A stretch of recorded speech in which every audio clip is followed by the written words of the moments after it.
দেওয়ান ফার্নিচারে থাকছে সর্বোচ্চ ডিসকাউন্ট।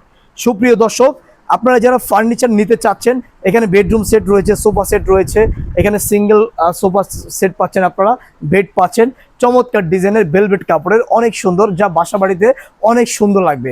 যারা নিতে চাচ্ছেন দেওয়ান ফার্নিচার, উত্তরবাড্ডা পুজি টাওয়ারের ঠিক তৃতীয় তলাতে চলে আসবেন, অথবা যদি নাও আসতে পারেন ভিডিওতে দেওয়া নাম্বারে যোগাযোগ করবেন। এটি জাস্ট ক্যামেরা দেখেন, এখানে অনেক চমৎকার, এখানে সোফা সেট, বেডরুম সেট সব কিছু আপনি পেয়ে যাচ্ছেন। সেগুন কাঠের যে কোনো কাঠ আপনি চান, সে কোনো কাঠ আপনি কালার কাস্টমাইজ করে নিতে পারবেন। দেখেন এখানে প্রচুর পরিমাণে ডিজাইন রয়েছে, যা কিন্তু নান্দনিক ডিজাইন, অনেক চমৎকার ডিজাইন। আপনারা ভিডিওতে দেওয়া নাম্বারে যোগাযোগ করবেন। বেশি করে দেখেন, অনেক চমৎকার বেডরুম সেট, যা কিন্তু আপনার বাসাতে আলোকিত করে ফেলবে একদম। খুবই চমৎকার সোফা সেট রয়েছে এখানে, একদম দারুণ ডিজাইনের। তো ভিডিওটি সবাই বেশি করে শেয়ার করবেন আর ভিডিওতে নাম্বারে যোগাযোগ করবেন।